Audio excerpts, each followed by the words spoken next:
All right, Assalamu alaikum, everyone. My name is Hadeel Alhemsi, and today we're going to talk about the anatomy of the hand. It's basically a condensation of two lectures with multiple objectives.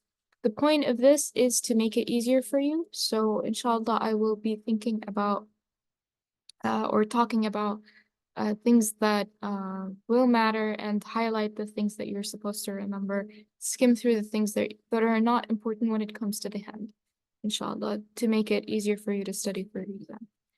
All right. Another thing to note is that these are your objectives.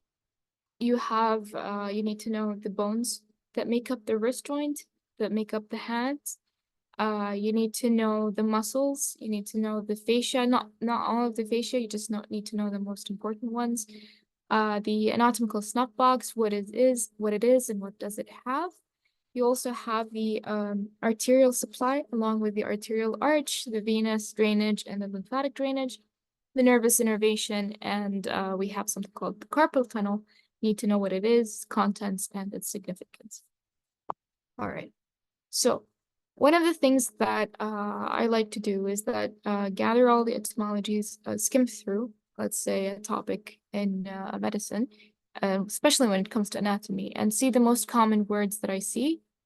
Open Google, find out what is the source of the word in order for the map or whatever you see on the in terms of anatomy makes sense to you. For example, over here you have ulna means the elbow, which is the bone that's closest to the pinky finger. It means elbow because it's the main bone that connects with the humerus to make the elbow joint. Radius because it's the main it's this bone here.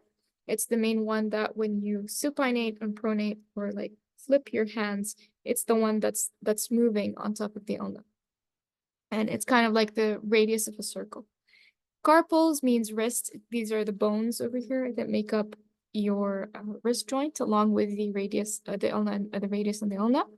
Meta means after, such as metaphysics, metacarpals. It means what is after the carpals. So the bones that are after the carpals, and usually these are the ones here. Phalange, they're basically like another word for these little small bones that make up your digit, which is the finger. I'll tell you why it's called phalanges later.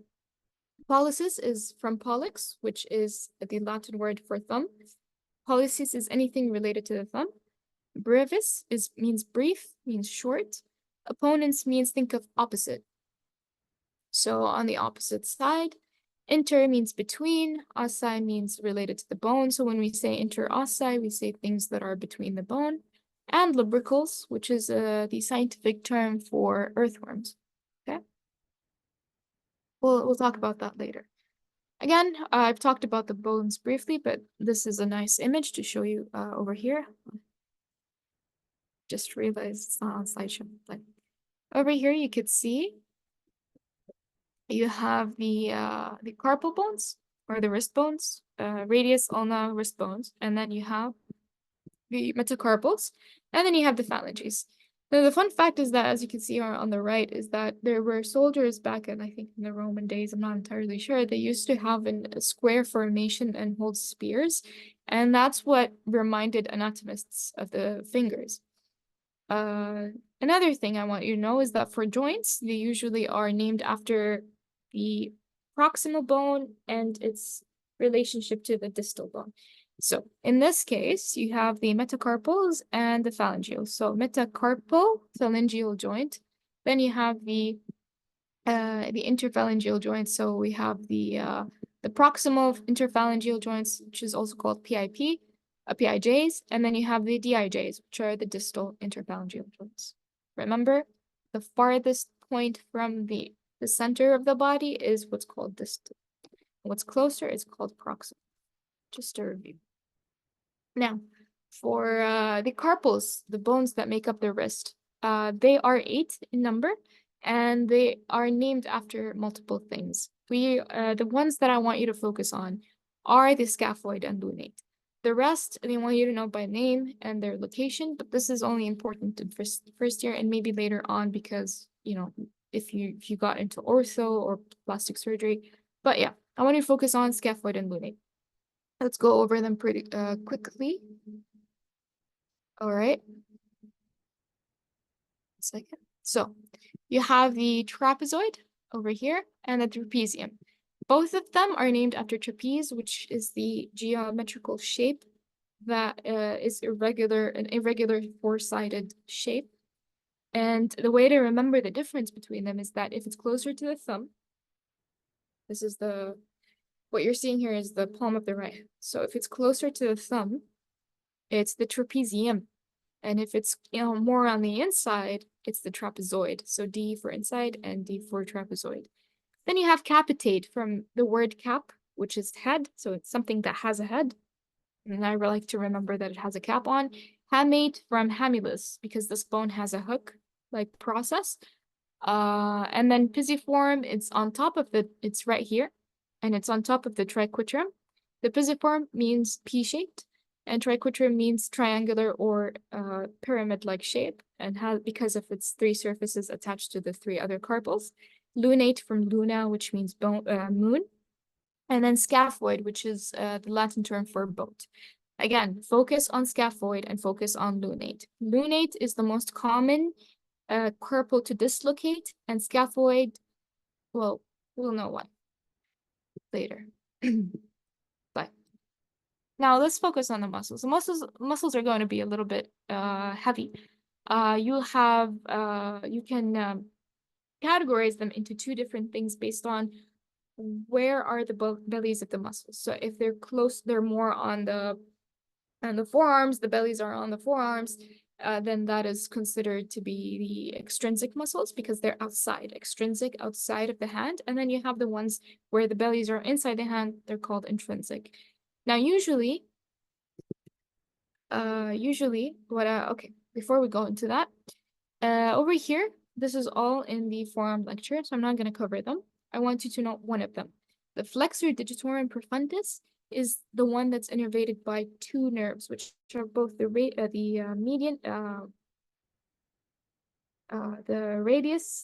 nerve and the ulnar nerve. All right. But sorry, it's innervated by both the median and the ulnar nerves. Right there, but so keep that in mind. While the others are either or. But another thing that I want you to note when it comes to intrinsic muscle is notice the point of insertion. They're all inserted at the tip of the fingers. In comparison, especially if they were the deep, either regardless of extensor or flexor, they go all the way. The tendon goes all the way to the tip. But yeah, for the superficial one, most of them limit themselves to the wrist. But yeah, the reason why you'll know later.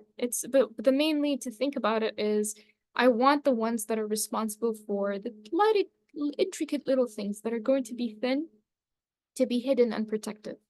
All right. But this is not for today. I want you to keep in mind three things when you're studying muscles in general in anatomy is that the bigger the belly, the stronger the effect. So if you got two flexors here, the one that has a stronger impact on the angle will be the bigger one, regardless of its location. But of course, the angle does matter. Another thing is that you have more than one muscle that produces the same movement. More than one flexors, more than one extensors, etc. It doesn't have to be only one. But yeah, so why do we have so many? Well, it does come back to balance. It comes back to direction, angle, where I want to move my hand and when, stability, based on different positions. It has so many factors, but just know that there are multiple ones happening at the same time. And this leads me to my next point, is that whatever we study in anatomy is looking at it with a magnifying glass. So just because you learned that this is an abductor, that doesn't mean that, when you're trying to do your hand, that the extensors aren't working. Unless there's a problem with the innervation or the muscle or the tendon, then you can't really fully know to what extent the flexion is unless, you have a cadaver and you're pulling on the tendons and so on and so forth. طيب, now this is the point of our focus, the intrinsic muscles of the hand. طيب. So you can divide them into three compartments. The ones that are working on the thumb, these are called thenar on this side. And you have the hypothenar. Hypo means either on the opposite end or below or lesser. So on the opposite or below or smaller than the thenar is going to be your pinky. So the groups that work on the pinky finger or the digiti minimi, small digit. And then you have the ones that work on the rest of the other four fingers. Either are going to be in the palm or on the dorsum, or they work in between. تمام? Let's go group by group. We start with the thenar muscles. I want you to notice, let's start with the thenar muscles. Start by the by the action. So let's start with one way to look at it is that you could these images are from Ambos, by the way. They're very beneficial because they tell you about the point of origin and point of insertion. And this kind of helps you where if you follow the line, you'll be able to make that kind of move and give you a general feel of the function or the movement that this muscle will allow. For example, let's take the one here in light blue. This is called the adductor pollicis transverse head. So the adductor pollicis has two heads. You have the transverse and the oblique. Transverse meaning cross and oblique means diagonal. So if we follow with, this is my palm, and then I follow the line and I want to move my thumb from this point to where it's inserted, which is somewhere around here, you notice that it's moving this way, right? So this movement allows me to either reach my pinky, which is called opposition, reaching the opposite side of the hand, or to flex my thumb, or to add it to the hand, right? So it's moving the hand this way.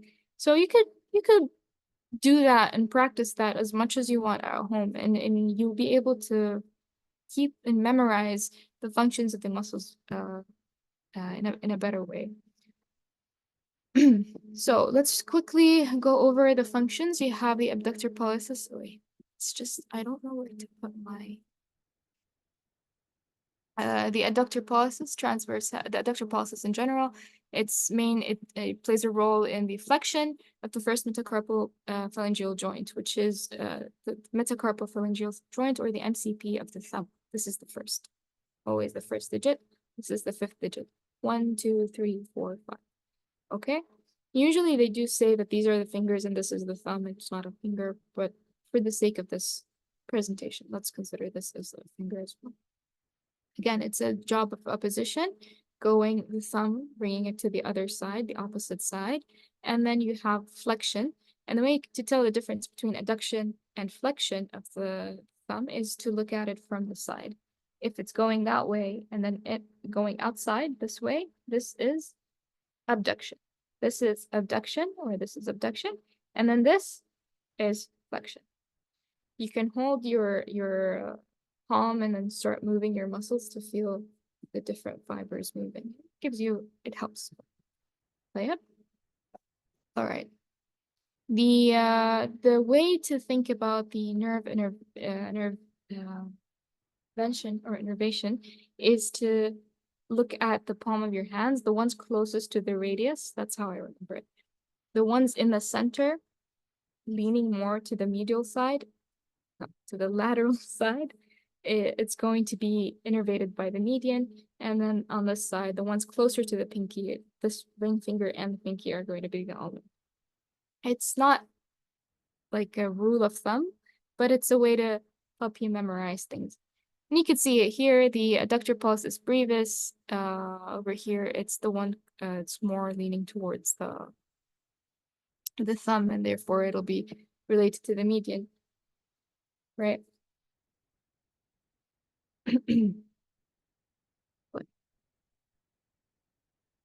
Let's go to the hypothenar muscles, which are the muscles that help move the pinky finger. And then you have opposition, abduction, flexion, and extension. And the way that opposition works is that it's the opposition, of bringing the pinky to the opposite side. And then the ones that are involved in its movement, you have, I didn't write it here. Second. Like you have, yeah, I don't know why it doesn't show.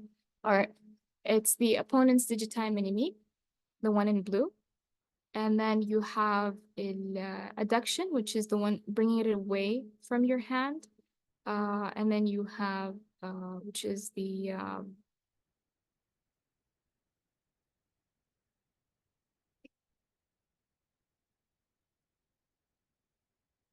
right. Amen. Yes. Can we pause for a little bit? Yeah, of course. Thank you. All right, okay, so sorry about that. So we have the hypothenar. The screen. The screen.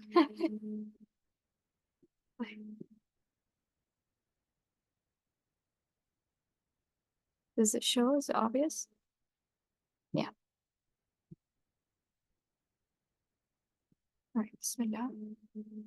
Right. So for the hypothenar muscles, there are 4 functions. You have the opposition, which is bringing the pinky to the thumb or the opposite side. You have abduction, which is bringing it away from the other fingers. Flexion, which is bringing it downwards this way, bending it downwards, and you have extension, especially of these little joints over here. Because for the entire finger, you have the extension coming from the extrinsic group. Okay.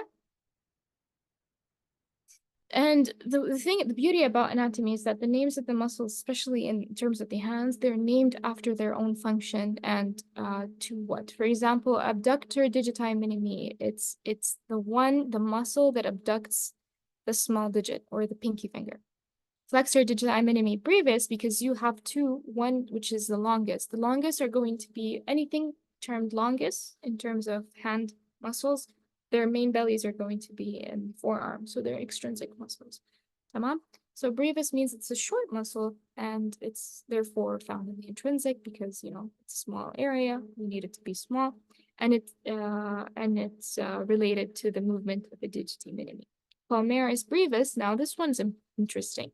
So it's a muscle that's found from here to here, and I want you to grab any object and squeeze it. And while you're squeezing, I want you to feel the belly of the thumb and notice how your skin tightens and notice how tight this feels. And like there's like of course it's because of the thenar muscles also contracting, but you can feel kind of like this tightness that allows for this grip emotion. So it tightens the skin so it doesn't get all wrinkly, and you'll be able to attach yourself on to something in a better way.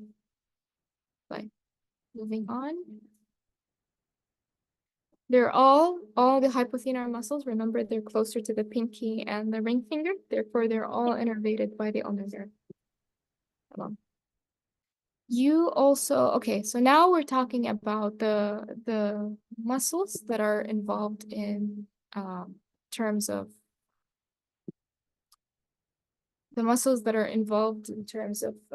in moving these fingers. So you have 2 types of muscles. You have the interossi, and then you have the lumbricals. The lumbricals are found on the dorsum of the hand, and then are they? Yes, they are.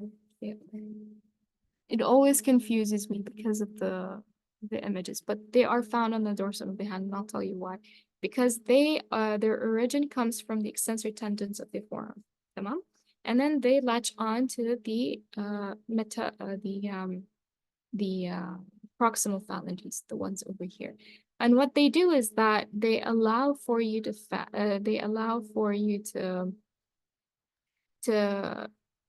do this movement with your hand, and at a right angle when it comes between the palm of your hand or the base of your hand and your fingers. And then if you wanted to extend these 2 points, the DIP and the PIP, It's also related to the lumbricals.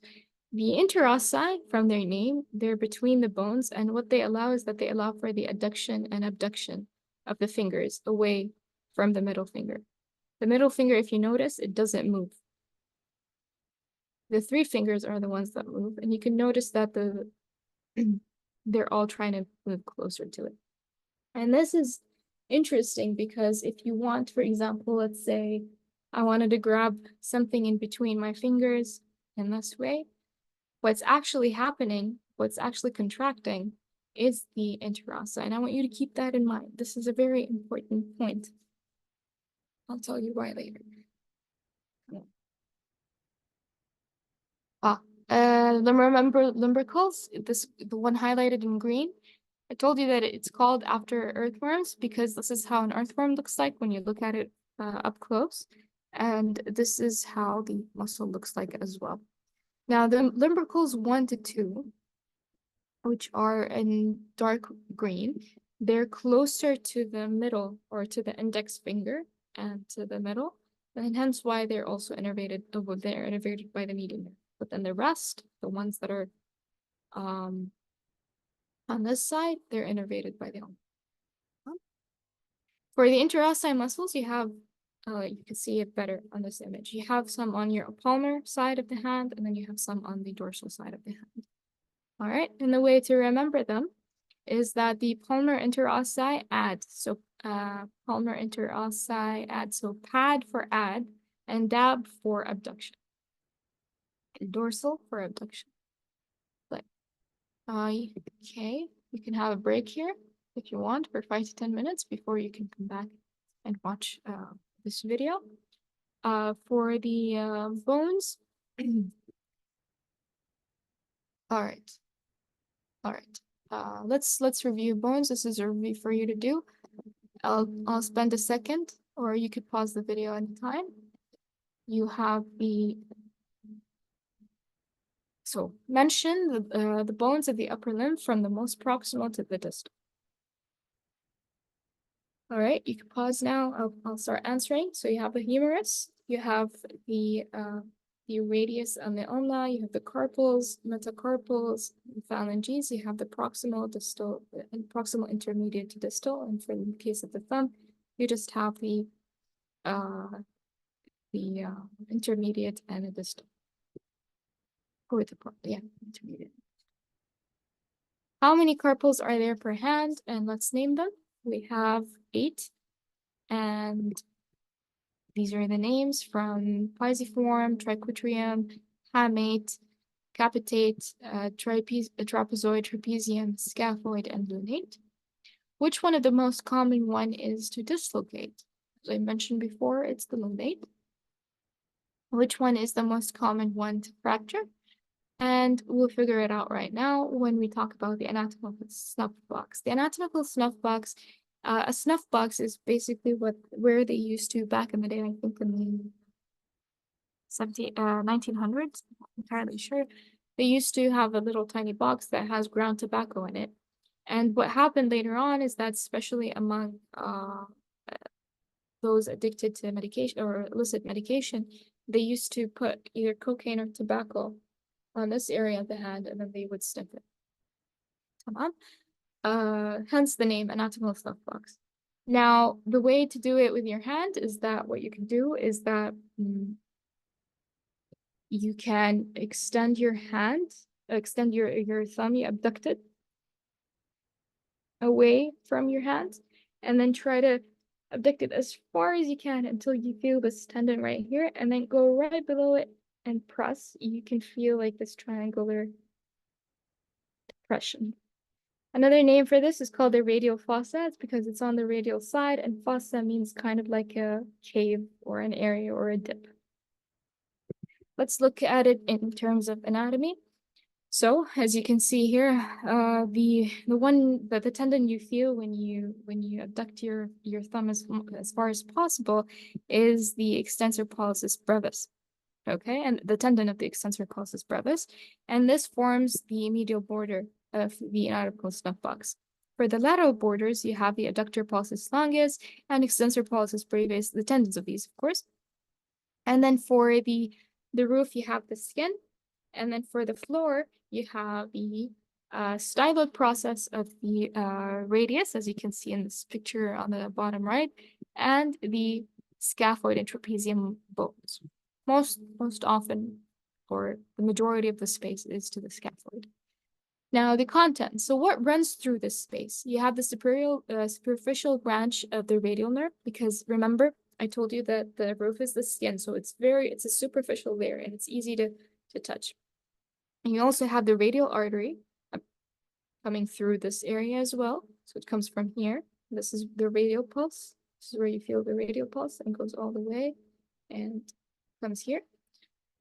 And the radial artery, as you can see from this cadaver, it lies right on top of the scaphoid and trapezium. Another blood vessel that runs through this area is the cephalic vein. So why is it so important for us to know about this location? Is it because of the people who used to put their cocaine or tobacco on this area? Not really. The point is that sometimes people would tell you, they would come to you and it's like, doctor, I feel something happened and I was going down the stairs, I was climbing up a tree, I was on a ladder, and then I fell and even tripped and fell, and I fell on my hands. It was outstretched like that, and I opened my palms, and this is how the impact happened. And even if you do that, you get any surface, and then try to put your hand and slap. This bone right here is where you feel the pain, and that bone is the scaphoid bone. So imagine putting all your weight onto that bone, what would happen? You would have fractures and therefore get the pain. And the fractures kind of worrisome. And why do we think that? Is because if the fracture itself, if we're telling you that the radial artery is sitting right on top of the scaphoid, any fracture to that could lead to, injury to that blood vessel. So which one is the most common one to fracture? It's the scaphoid. Like arteries, veins, and lymphatics. Quickly to review, I probably know this already by heart. So you have the heart, and then you have the subclavian artery, axillary artery, which is a branch of the subclavian, and the axillary continues on, reaches the arm area or the upper arm, becomes the brachial artery. The brachial artery reaches the cubital area, and then it branches off to two arteries, the radial and the ulna, the radial being the most lateral and the ulna being the medial one. And then the radial and ulna will go down, down, down and reach your hands, and then they will anastomose. They will connect, and then they will form two arches, one that's superficial and one that's deep.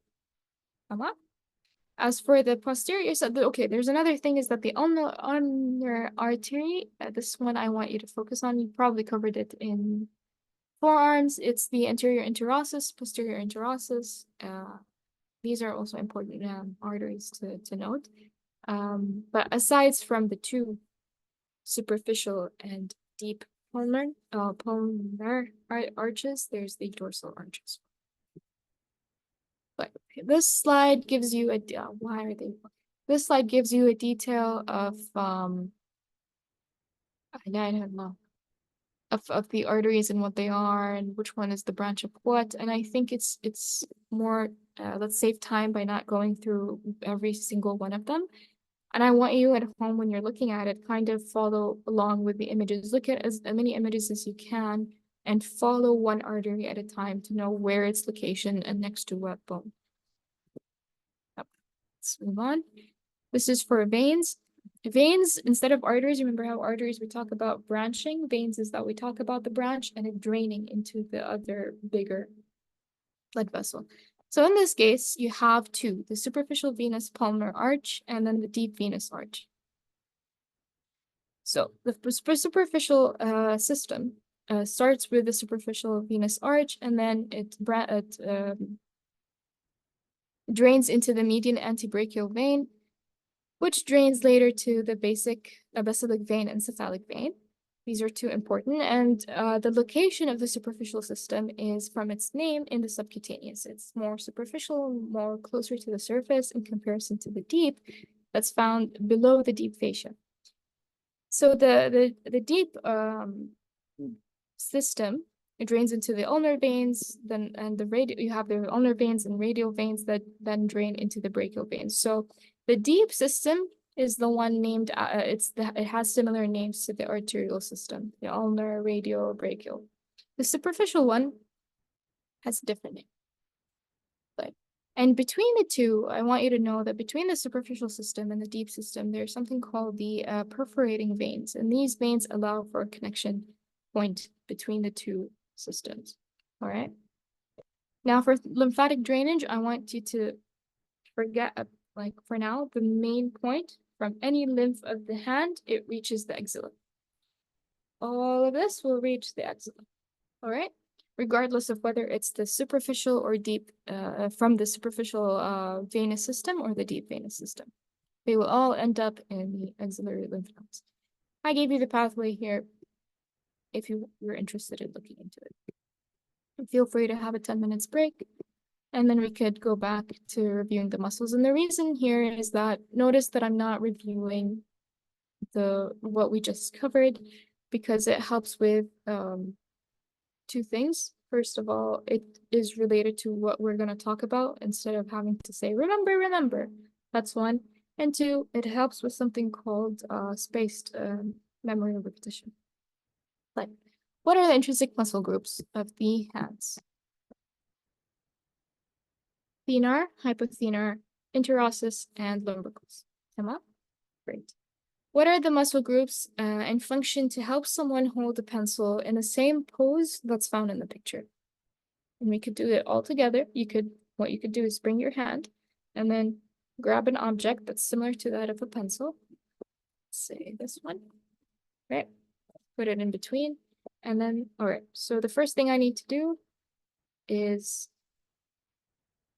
flex this joint, the MCP, and then flex the other fingers, and then flex my thumb. Adduct and flex my thumb. All right, and then think about what muscle groups do that movements, and then you have the answer. So thenar for flexion of the thumb, hypothenar for flexion of the pinky, like that, and then for lumbricals for flexion of the MCP joints and adduction of the fingers. And then you have the deep extensor flexors of the digits that allows the full curling or the flexion of the fingers inside. And then you have the extrinsic muscles of the wrist, either flexion or extension, to help you write. But that one, I doubt it'll come as an exam question, but this is how they want you to answer in the exam. And they take it a step further where they tell you that if a person, let's say a median nerve was injured, which of these functions will they not be able to do? What kind of positions won't they be able to do? Like holding pencils or papers or so on. Like this question over here. What muscles allow the hand to hold the paper in the picture between the fingers? Remember what I told you? Anything that comes towards the middle finger. This is an adduction kind of action. And what muscle group are responsible for the adduction of the phalanges? It's the palmar interossei muscles. Like, what is the nerve that innervates this muscle? If you were paying attention to me and I told you that in terms of innervation, the ones closer to the side are more towards median, and then there's ones closer to the side are ulnar. Yes. Which one do you think that innervates? It's okay if you don't know because we haven't covered the nervous innervation yet, and that's what we're gonna do. So it all comes down from the brachial plexus. You've got that lecture down, and then branches of the brachial plexus, we have eventually the median nerve, ulnar nerve. These are the two main ones in terms of muscle groups. Play up. And this is from Mambas. You could cover it. So in terms of the median nerves, it's all the thenar group muscles and the lateral two lumbricals, the ones here. But yeah, as for the ulnar nerve, it's all the rest. Easy.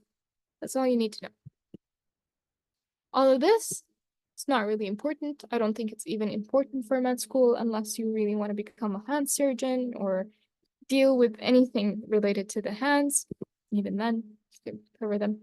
Dermatomes are very important. And what they are, it's basically a map that can be drawn to know the sensory innervation of these muscles, to know, okay, let's say which cervical spine is involved or which nerve is affected. It's very nice, and inshallah, once you like memorize it like it's your name for any part of the body, but we're talking about hands, so we're talking about hands. So when we're looking at the palm of the hand, the thumb, this area of the thumb, and I go up to the middle of the ring finger. All of this is by the median nerve. Yeah. And all of this is by the ulnar nerve from the palm side of the hand.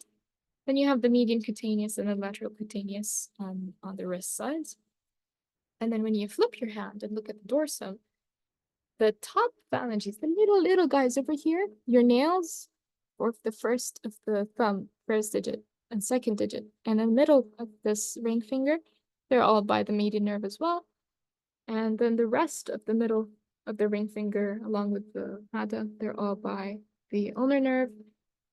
And then from like a fingerless glove up until the ring finger, that's by your radial nerve. Notice that the radial nerve didn't come when it comes to muscle innervation or motor innervation. It only came in terms of sensory and only in the dorsum part of the hand.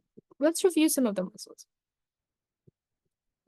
No, actually, it's not. This just answers that the nerve that innervates the palmar interosseous muscle. So remember the one that is, you'll go back here, is that the ulnar nerve is all the muscles supplies all the muscles except for the ones that are supplied by the median. So look at the lumbricals, interosseous. So what muscles cause this kind of a movement, this adduction? They're the interosseous muscles. Are the interosseous muscles innervated by the median nerve? No, therefore, ulnar nerve. You can have a break if you want, and then we talk about fascia. It's basically, I'll skim through it. It's all you need to know is that it's a connective tissue that's very tough, and it lines a group of muscles together, and it's called compartments. It's usually, when you look at it, like you've seen it in chicken, you've seen it in cadavers, it's this pearly white tissue that covers the muscles. Okay? And what it does is that it helps either give structure, it helps protect, it helps strengthen something that could be very fragile, like the tendons. And you can see here, for example, you have the palmar aponeurosis, you have the adductor compartment, you have the flexor retinaculum. Here you have the extensor retinaculum. So it's basically a way to protect the tendons, to give it another form of protection and another form of stability. But yep, the one I want you to focus on the most, for the sake of hands in MSK first year, is the flexor retinaculum. Why? Well, it comes down to something called the carpal tunnel.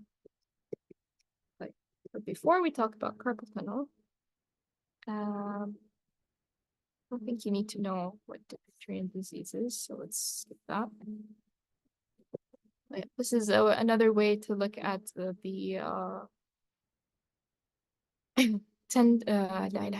the flexor retinaculum. This is a cross section. You can see here the hand. We crossed it. We looked at the cross section. And here is the thumb. Here are the other fingers. Here's the pinky side, so thenar sides, hypothenar side.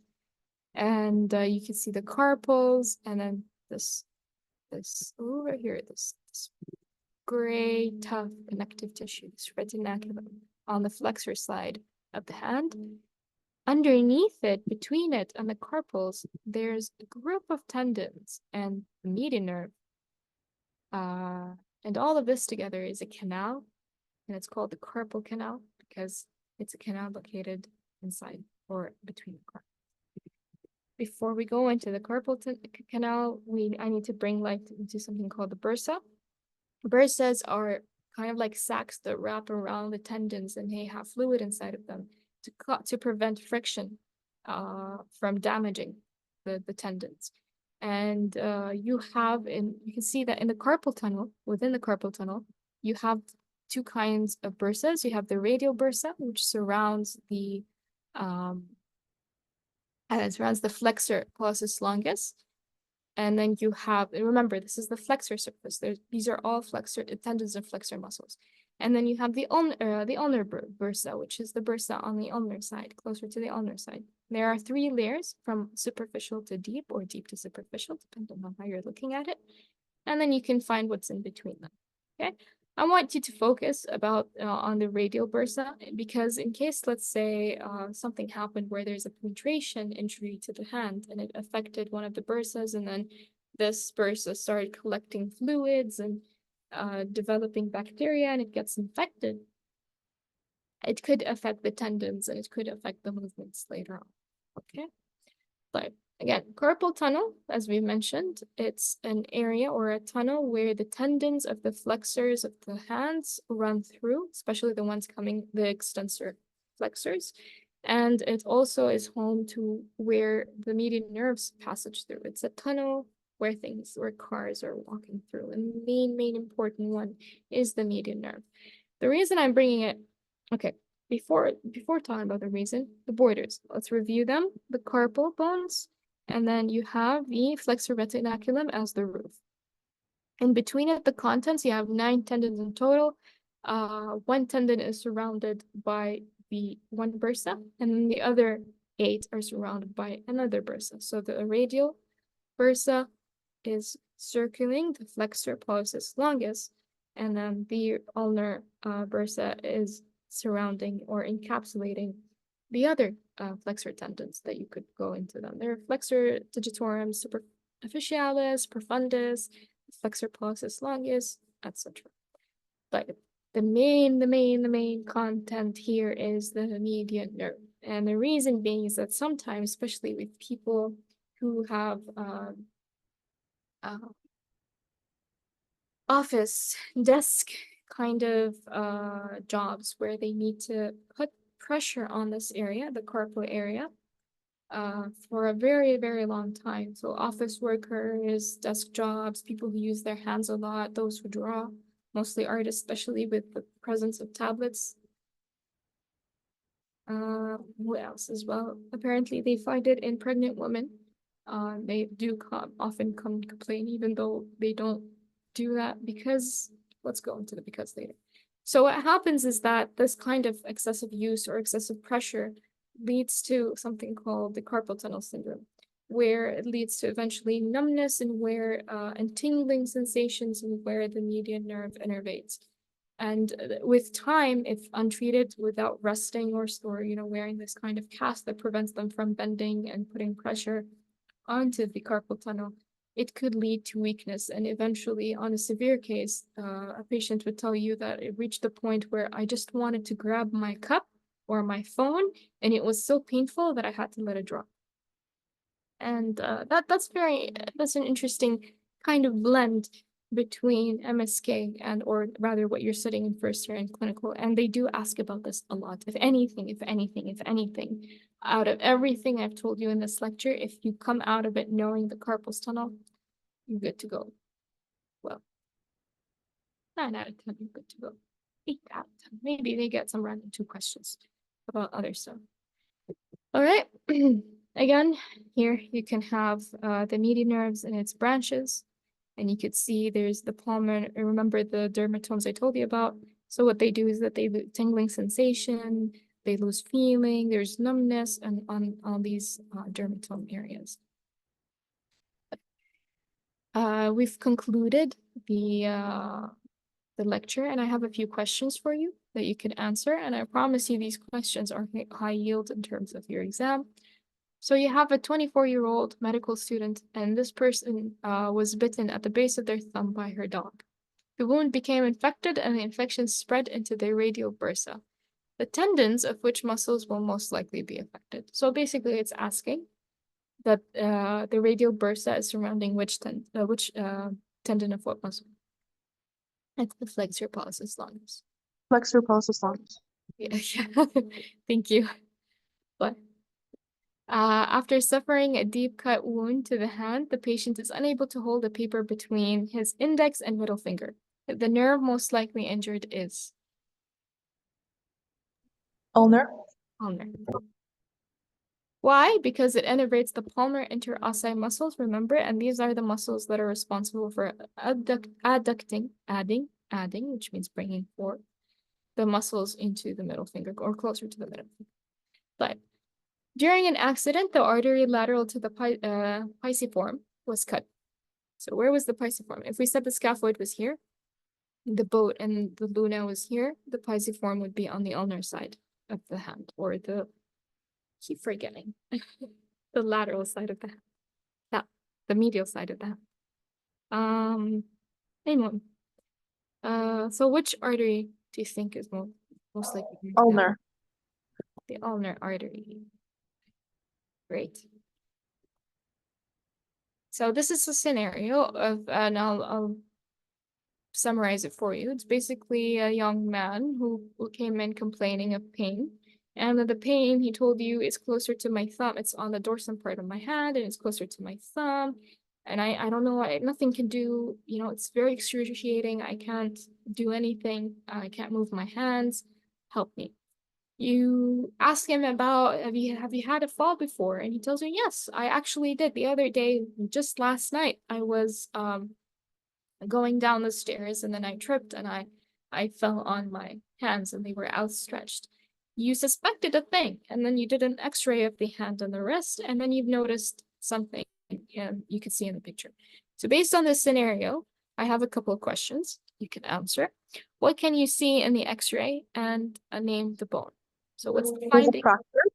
And bone. So what's the bone? Scaphoid. Right. So the fracture is on the scaphoid bone. Correct. What's the name of this anatomical location that I told you about? The snuff box. The snuff box. What are the contents that run through this location?